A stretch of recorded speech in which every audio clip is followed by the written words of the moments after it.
Were there any principles or moral lessons that your mother taught you that you kind of still hold to, you still think of, bring back to mind? Yes. You want to go first? You go first. I'll go first. I think my mom, I had a hard time making friends in elementary school and middle school. I had a very hard time socially.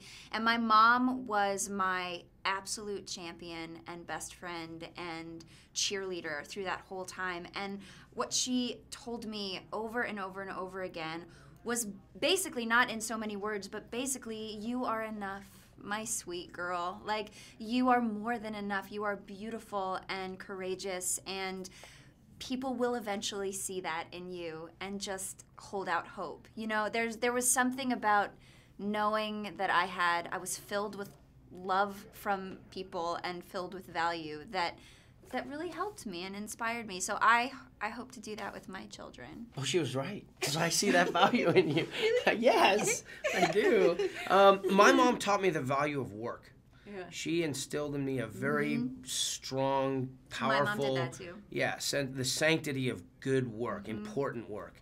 And so she taught me a lot of other things too, but that one, it always jumps out to the front of my mind when I think about what she gave me. Yeah.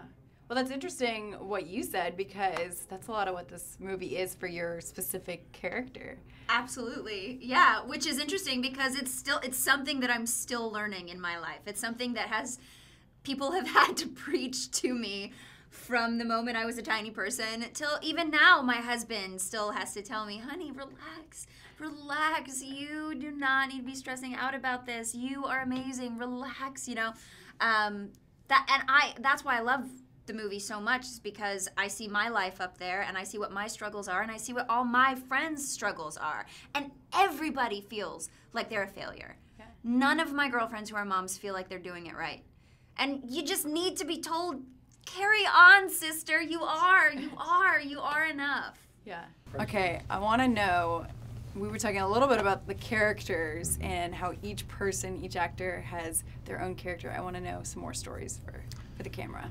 I think, casting is so crucial, and especially in a comedy. And what I love about Mom's Night Out is the variety and a lot of times in a movie at this budget range, your leads will be good, but casting kind of falls apart in the supporting cast. But in Mom's Night Out, every character was really strong and really unique and had their own story. So, Trace Adkins and everyone else, I mean, it's just really, really cool to see such a gelled together cast, and they all just crushed it. I mean, they did so good, and in a comedy, if you don't have a great cast, you don't have a good movie. And so I feel like we have a cast that made a good script into a great movie, and everybody bought into what we were trying to do. Yeah, Trace Adkins steals the show. And his first scene was the real important scene in the jail with Sarah Drew. And that was such a critically important scene that John and I just decided early on we didn't want to waste whatever energy was going to be there. And it's 3 in the morning, and we just said, we feel like Trace, that the aw shucks thing is just all an act. He's always the smartest guy in the room. So we agreed going into that we weren't going to rehearse the scene. We were going to go with it cold. And so we told Sarah. She went with it, and that scene was spectacular. We were back by the monitor saying, we've got a movie. Oh, Trace just crushed it. He's so good. Now, that was your very first scene that you were Very shooting? first scene with Trace. Wow. First day on set, we put him into that scene, and he jumped into the deep end, and he swam great. The whole movie kind of hinges on that scene. So. Right, that's one of my favorite parts. It's really, really good. And I think it's awesome. It shows, talks about the worth of a person, and how Jesus gives them worth. Yeah, well, that's the whole idea of the movie. Obviously, it's a comedy. That's its genre, and so we want people to laugh and laugh out loud and laugh till they cry. And we've screened it for 25,000 people all over the country at these in-market screenings. It's so good to see the movie work. But we do that so that we can have the opportunity to remind, especially moms, who struggle with depression because of what they see online, on magazine covers, and they have this sense that they're not enough, that they're failing.